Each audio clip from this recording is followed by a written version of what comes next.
आज स्टार्ट करेंगे chapter area related to circle, chapter 11। सबसे सिंपल चैप्टर एनसीईआरटी के लिए सबसे सिंपल चैप्टर है।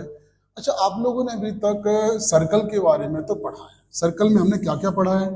सर्कल में अभी तक हमने तीन चीजें पढ़ी हुई हैं: centre, radius and diameter. Means पूरा डिस्टेंस डायमीटर, रेडियस क्या कहलाता है? सेंटर से सर्कल को जोड़ने वाली लाइन क्या कहलाती है? रेडियस। ये चीजें हमने कहां तक डिस्कस की? 9th क्लास तक हमने ऑलरेडी डिस्कस कर चुके हैं। यहां पर हम क्या क्या डिस्कस करेंगे?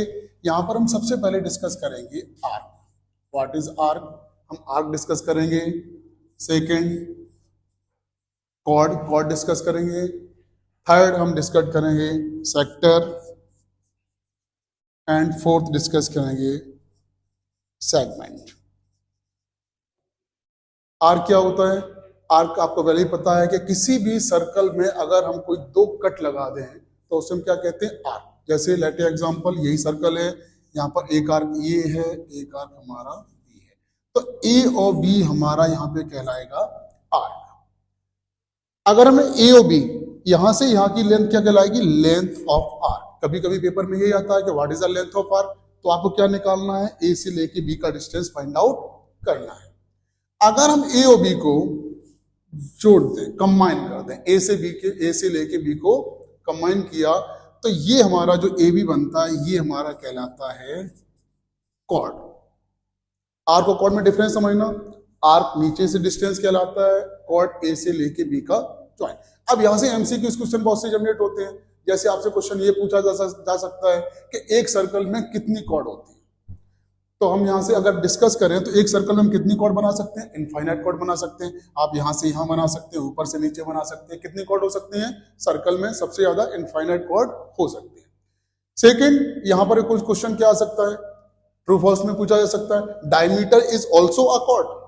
तो क्लियर है, आप यहां से यहां अगर देखें तो ये भी तो सर्कल का एक पार्टी है, तो डायमीटर भी हमारा एक कॉर्ड ही कहलाता है। तो मींस अब ये क्वेश्चन यहां से और क्या जनरेट होता है कि diameter is the longest chord of a circle.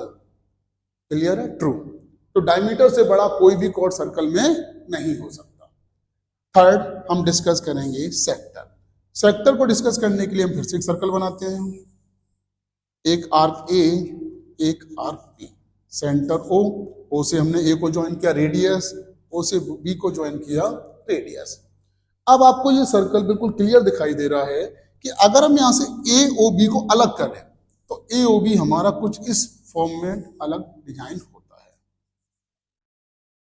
तो ए ओ बी ये जो पोर्शन कहलाएगा ये कहलाता है हमारा सेक्टर। याद करने के लिए बहुत सिंपल तरीका है।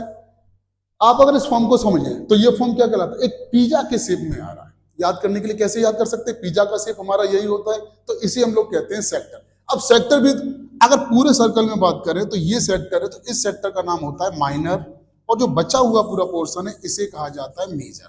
तो कभी कभी पेपर में यह भी आता है कि what is the area of minor sector and area of major sector. तो हमें सेक्टर समझ में आया। एंड फोर्थ डिस्कस किया सेगमेंट। सेगमेंट क्या होता है? सेगमेंट भी आर्क से मिलकर बन रहा है। एक आर्क ए, एक आर्क बी, ए बी को ज्वाइन किया तो कॉर्ड। तो ये जो पोर्शन है इट इज अ सेगमेंट। दोनों में डिफरेंस समझना। ये क्या बन रहा है? पिज्जा के फॉर्म में बन रहा है, रेडियस से मिलके बनता है। रेडियस से मिलके क्या बन रहा है?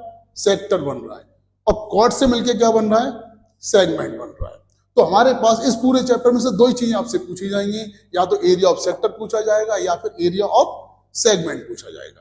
दोनों के अलग फॉर्मूले। तो यहां भी क्लियर है, माइनर सेगमेंट ये हमारा मेजर सेगमेंट, ये मेजर एंड ये माइनर। क्या नहीं, तो इतनी बेसिक चीजें तो सबसे